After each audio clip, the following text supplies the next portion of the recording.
ओम श्री हनुमते नमः। नमस्कार। भक्ति यात्रा में आजकल हम लोग श्रीमद् भगवत गीता के 6वें अध्याय का आश्रय लेकर ध्यान योग पर चर्चा कर रहे हैं।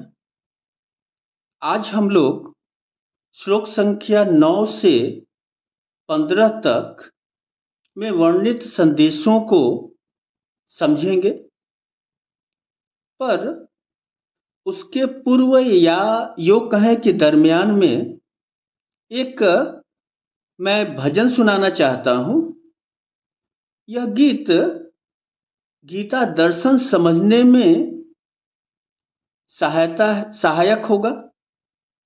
बस शर्त यही है कि शब्दों को ध्यान से पकड़िएगा, क्योंकि अगर शब्दों को पकड़ने में चूक हो गई तो वास्तविक अर्थ तक नहीं पहुंच पाइएगा।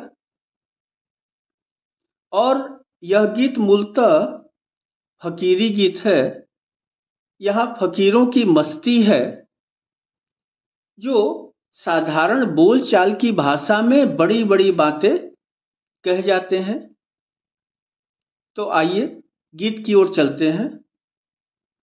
मुझे मेरी मस्ती कहाँ लेके आई, मुझे मेरी मस्ती कहाँ लेके आई, जहाँ मेरे अपने सिवाय कछु नाही, मुझे मेरी मस्ती कहाँ लेके आई।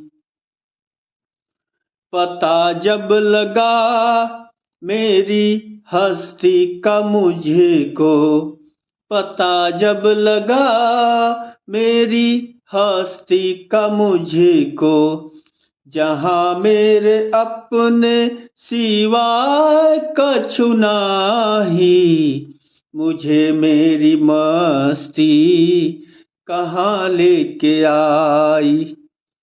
सभी में पड़ा मैं ही मैं हूँ।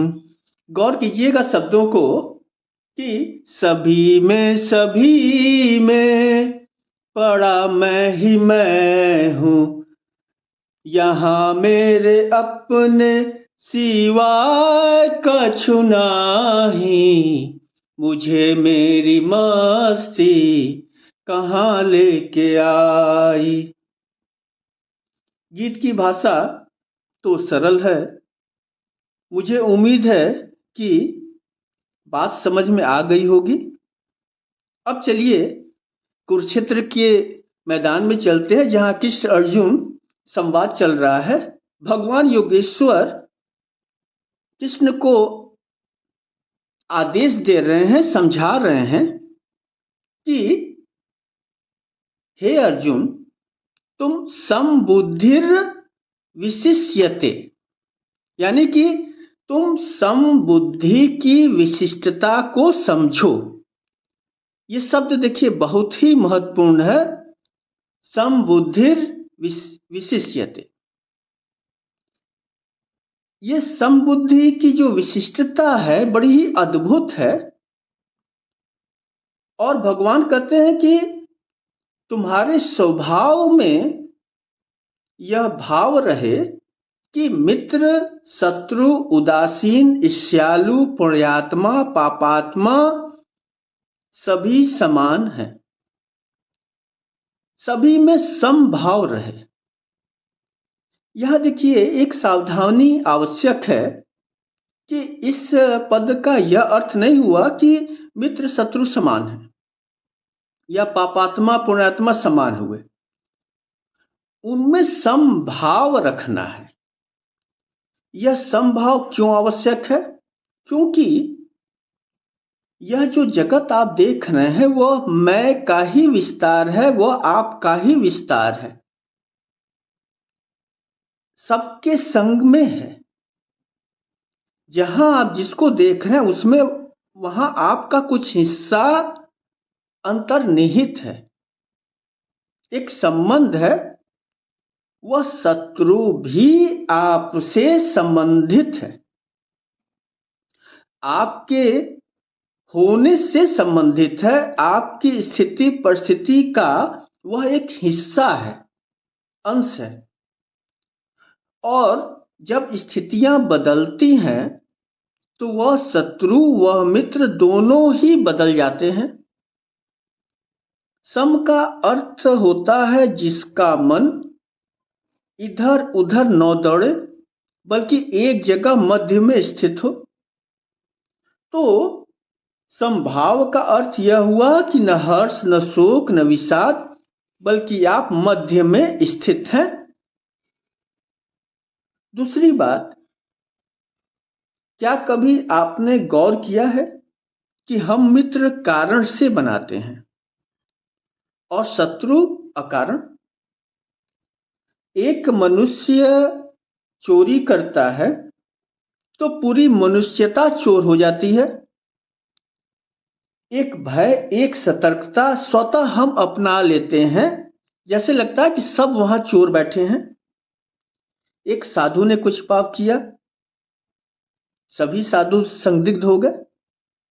एक अस्पताल में कुछ गलत हुआ, एक पुलिस स्टेशन पर कुछ गलत हुआ, सड़क पर कुछ गलत हुआ, बस इतना काफी है, वो पूरा समाज ही शत्रु में हम परिवर्तित कर लेते हैं।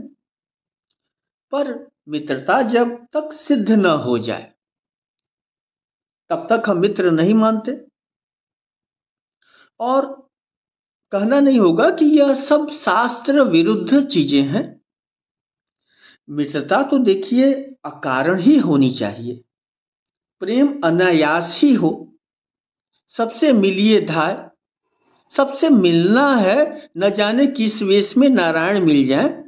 तो ये हमारा जो शास्त्र विचार है वह कहता है कि मित्र अकारण होने चाहिए, शत्रु कारण से बताइए, लेकिन हम लोग उल्टा कर रहे हैं। तो ध्यान योग के लिए गीता भाव यह है कि मित्र, शत्रु, उदासीन, ईर्ष्यालु, पुण्यात्मा, पापात्मा के प्रति समभाव रखो, क्योंकि तुम हो इसलिए ये तुम्हारे मित्र हैं, ये इसलिए तुम्हारे ये शत्रु हैं, इसीलिए ये कुछ उदासीन हैं, कुछ ईर्ष्यालु हैं, कुछ पुण्यात्मा तुम्हें मिले हुए हैं, और यह सब कुछ तुम्हारे होने से जुड़े हैं, तुम्हारे अस्तित्व के ये अंग हैं, हिस्सा हैं। हाँ, परिस्थितियां अगर अनुकूल न लगे तो अपनी स्थिति बदल लो। परिस्थितियां नहीं बदल सकती क्योंकि ये तुम्हारी स्थिति पर ये परिस्थितियां हैं। तो अगर सुधार चाहते हो, बदलाव चाहते हो, परेशान हो गए हो, तो अपनी स्थिति को बदलो। और जब भगवान श्री कृष्ण अर्जुन से कहते हैं कि समबुद्धि की विशिष्टता को ग्रहण करो, तो उनका भाव यही है कि समभाव जिस स्थिति में हो वहां तुम्हारे अंदर समभाव होना चाहिए, क्योंकि वहां भेद नहीं है, अभेद है। भेद तो देखिए वहां जो दिख रहा है वो मात्रा का है, दृष्टि का है। जैसे कक्षा 4 में अगर कोई बच्चा पढ़ रहा है तो उसके वहां जो क्लासरूम में मित्र होंगे, शत्रु होंगे, जो इवन जो अध्यापक होंगे, वो सब कक्षा 4 में ही पढ़ रहे होंगे। तो मात्रा का भेद हो सकता है, लेकिन आप जिस स्थिति में हैं वहां सभी संभाव में ही रहें तो वह आपके लिए सुंदर होगा, क्योंकि आप परिस्थितियां जन्य ये स्थितियां हैं। यह स्थिति जो है परिस्थिति जन्य है। यहां समीपता है, इसीलिए यहां मित्रता है, शत्रुता है, उदासीनता है। अब इसी भाव को अध्यात्म की भाषा में समझें। मैं आपका ध्यान छंदोग्य उपनिषद की ओर ले जाना चाह रहा हूं। उद्दालक ने अपने पुत्र श्वेत केतु से पूछा था। श्वेत केतु गुरुकुल से पढ़कर लौटते हैं अपने घर और सामान्य जो संवाद होता है पिता पुत्र का कि तुमने वहां क्या देखा, क्या सीखा, क्या पढ़ा, तो इस तरह की यह वार्तालाप है छंदोग्य उपनिषद में। तो उद्यालक अपने पुत्र श्वेत केतु से पूछते हैं कि क्या तुम्हारे गुरु ने वह ज्ञान दिया जिसे अनसुना सुनने में, अनसुने को सोचने में और अज्ञात को जानने में व्यक्ति सक्षम बनता है। यानी अनसुना को सुनने की विधि, अनसुना को जानने की विधि, अनसुने यानी अज्ञात को पहचानने की विधि क्या तुम्हारे गुरु ने तुमको बताई है? अब श्वेत केतु आश्चर्य में पड़ गया। देखिए, उस समय का गुरुकुलम हो या इस समय का गुरुकुलम, कोई बहुत भेद होता नहीं है। शिक्षक तो बहुत ही विरले होते हैं, लाखों करोड़ों में कोई एक शिक्षक होता है। शिक्षक कोई जातिवाचक संज्ञा नहीं है, यह गुरु भाव है, ईश्वर भाव है। तो प्रश्न बड़ा विचित्र था कि क्या तुम्हें वह ज्ञान मिला जिससे अनसुना सुनने, अनसुने को सोचने और अज्ञात को जानने में व्यक्ति सक्षम बनता है? श्वेत केतु सोच में पड़ गया। इस ज्ञान के बारे में तो उसे किसी ने नहीं बताया था। श्वेत केतु पूछता है कि वह कौन सा ज्ञान है? तो पिता उद्यालक कहते हैं कि वही ज्ञान जैसे कि मिट्टी के एक ढेले को जानने के बाद, मिट्टी के एक ढेले को जानने के बाद मिट्टी से बनी हर चीज का पता चल जाता है। तो श्वेत केतु के शिक्षक ने तो ऐसा कुछ नहीं पढ़ाया था कि तत्व ज्ञान क्या होता है। तब यानी कि एक बीज में पूरे आप देखकर बरगद की पूरी जानकारी हो जाए। तो पिता उद्यालक ने श्वेत केतु को एक महावाक्य दिया था। और देखिए, जो 6000 साल पहले यह घटना घटी थी और आज तक यानी 6000 साल बाद भी ब्रह्मांड को जानने का एकमात्र सूत्र है, और वह महावाक्य था तत् त्वम् असि। तत् वह, त्वम् तुम हो, यानी कि वह तुम ही हो। ब्रह्मांड में ऐसी कोई वस्तु नहीं है जो तुमसे भिन्न है। ब्रह्मांड में पहले, और ये सभी आप कथाओं में भी पढ़ेंगे, पुराणों में भी पढ़ेंगे कि ब्रह्मांड में सबसे पहले अस्तित्व था। यहां तक कि वैज्ञानिक भी मानते हैं इस चीज को कि सबसे पहले अस्तित्व था, सत्य था। फिर उसने अनेक होने की इच्छा हुई उसके अंदर, और बाद में ब्रह्मांड में ऐसा कुछ भी नहीं है जो उस अस्तित्व से न उत्पन्न हुआ हो। यानी कि सब में वही है। तो सृष्टि में जो भेद है, जो शब्द रंग रूप का भेद है, ये सब ऊपरी है। भीतर से सब एक तत्व है, सब में वही एक विराजमान है। और नाम कुछ भी ले लीजिए, तो हम वही हैं, तुम वही हो, तत्व त्वम् असि। गीता में यही बात भगवान श्री कृष्ण अर्जुन को समझा रहे हैं कि यहां कौन शत्रु कौन मित्र, सिर्फ व्यवहार की बातें हैं, भ्रम की स्थिति है। तो चलिए फिर से उस फकीरी गीत का आश्रय लेते हैं। ये सागर ये लहरें, ये फेन ये बुदबुदे, ये सागर ये लहरें, ये फेन ये बुदबुदे, कल्पित है जल के सिवा कछु नाही। सब में जल है। सागर, लहर, फेन, बुदबुदे, कोई भेद नहीं है, तत्वतः सब में वही जल है। ये सागर ये लहरें, ये फेन ये बुदबुदे, कल्पित है जल के सिवा कछु नाही। मुझे मेरी मस्ती कहाँ लेके आई, मुझे मेरी मस्ती कहाँ लेके आई, जहाँ मेरे अपने सिवाय कछु नाही। तो अब प्रश्न उठता है कि यह समभाव कैसे प्राप्त करें। तो भगवान कहते हैं कि योगी युंचित सतत मात्मानम रहसी स्थितः एकाकी यत चितात्मा निराशीर परिग्रह। साधक योगी को चाहिए कि निरंतर स्वयं को एकांत भाव में रखे। भाव एकांत में उसकी स्थिति निरंतर प्रभु के ध्यान में रहे, मन सदैव आशा रहित रहे, संग्रह रहित रहे। यहां एकांत सुख की चर्चा है। एकांत का अर्थ होता है जंगल पहाड़ नहीं, मन का भाव।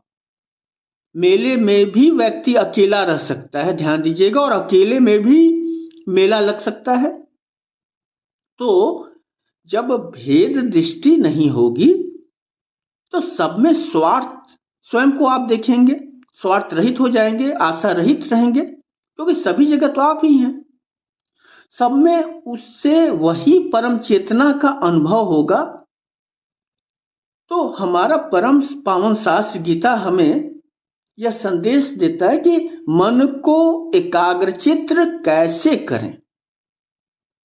देखिए, पूर्व में हम लोग चर्चा कर चुके हैं कि एक स्थूल शरीर होता है जिसे हम लोग सामान्यतः शरीर कहते हैं, बॉडी कहते हैं, और एक होता है सूक्ष्म शरीर जिसको मन। तो मन को आपको एकाग्र करना है, लेकिन साथ साथ शरीर को भी एकाग्रचित करना होगा। तो भगवान योगेश्वर कहते हैं शुचौ देशे प्रतिष्ठापय स्थिर मासन आत्मनः नात्युच्छ्रितम नाति नीचम चैला जीन कुशोत्तम।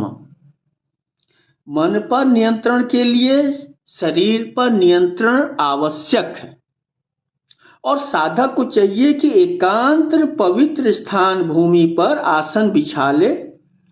आसन न बहुत ऊंचा हो न बहुत नीचा हो, उस पर बैठकर मन पर, इंद्रियों पर तथा कर्मों को वश में करके ध्यान एक जगह स्थिर करें। आगे वे बताते हैं कि अब शरीर की स्थिति कैसी हो। सम काया शिरो गृह ध्यान चलम स्थिरः संप्रेक्ष नासिकाग्रम स्वम दिशाश्चान वलोकयत। देखिए, गीता आपको ऊपर उठाती है, सिर्फ संदेश नहीं देती है। यहां शरीर की विधि बताई गई कि आसन पर बैठने के बाद जो बहुत नीचे न हो बहुत ऊंचा न हो, पूरे शरीर का जो हिस्सा है जैसे कि शरीर, गला और सिर, यह एक सम हो, एक स्थिति में हो, एक सीध में हो। और दृष्टि पांचों इंद्रियों में आप जानते हैं सबसे चंचल है, वह नासिका के नाक के अग्रभाग पर केंद्रित हो, तथा मन संयम में मंचितो युक्त आसीत मत पर, और ध्यान प्रभु का हो, जगत गुरु वंदे कृष्ण वंदे जगत गुरु। मन एकाग्र हो, आसन सम हो, फिर दृष्टि जो है वो नासिका के अग्रभाग किसी एक जगह रहे, ताकि आपके अंदर विचारों का आदान प्रदान बहुत न हो उस समय, और प्रयत्न करें कृष्ण को देखने की, कृष्ण वंदे जगत गुरु। तो और यह आपको पूरी आजादी है कि उस परम तत्व में आप किसी को सोच लें, राम सोचें, कृष्ण सोचें, शिव सोचें, दुर्गा सोचें, क्योंकि तत्वतः कहीं भेद नहीं है जहां आपकी रुचि हो। और इससे लाभ क्या होगा? तो गीता वचन कहता है कि इस तरह अभ्यास करते करते जिसका मन संयमित हो जाता है वह, अब देखिए ये एक दो दिन की बात नहीं है कि आज करना शुरू किया तो आज हो, ये अभ्यास करना पड़ेगा। तो फिर शांति निर्वाण परमा, क्या खूबसूरत शब्द है कि निर्वाण परमा, शांतिम निर्वाण परमा मत संस्था मधि गच्छति। वह भगवत धाम प्राप्त करता है। भगवत धाम मतलब पूर्ण शांति। भगवत धाम वैकुंठ साकेत का अर्थ हम लोग समझते हैं कोई भौतिक यात्रा है। आप यहां बैठे बैठे वैकुंठ धाम को प्राप्त कर सकते हैं। वैकुंठ धाम मतलब इच्छा रहित, आशा रहित। अब आपको कुछ जरूरत नहीं है, आप संतुष्ट हैं। यह संतुष्टि का भाव ही वैकुंठ पद है। और संतुष्टि होगी तो शांत होंगे आप। तो परम शांति को प्राप्त करना ना इस अभ्यास का उद्देश्य है, और ध्यान का भी। तो जरा अब आज का क्रम पकड़ें। योगेश्वर भगवान श्री कृष्ण कहते हैं कि संसार के प्रति संभाव लाओ। तुम एक हो, एकत्व की साधना करो, एकांत में करो। जहां एकांत का तो अर्थ होता है कि जहां वह एक भी न बचे वहां तक जाओ। विश्व के संग एकाकार हो जाओ। यह तो मन की यात्रा हुई। स्थूल शरीर को एकात्म करने के लिए एकांत आसन पर बैठना है। ध्यान एक नासिका के अग्रभाग पर करना है या किसी एक बिंदु पर। इस तरह अभ्यास करते करते तुम उस परम एक को पाओगे, तुम अपने को पा जाओगे। क्योंकि यह सृष्टि एकात्मक है। यहां दूसरी चीज है ही नहीं। जो आप है वही वह है, परम तत्व है। आप अपने को पालें यानी कि उस परम को पा जाएंगे। और जो दूसरा है यहां वह भ्रम है। भ्रम के सिवा कुछ भी नहीं है। ये पर्दा है दुई का हटा कर जो देखा। ये पर्दा दुई का, दो का, हटा कर जो देखा। यहां बस मैं हूं।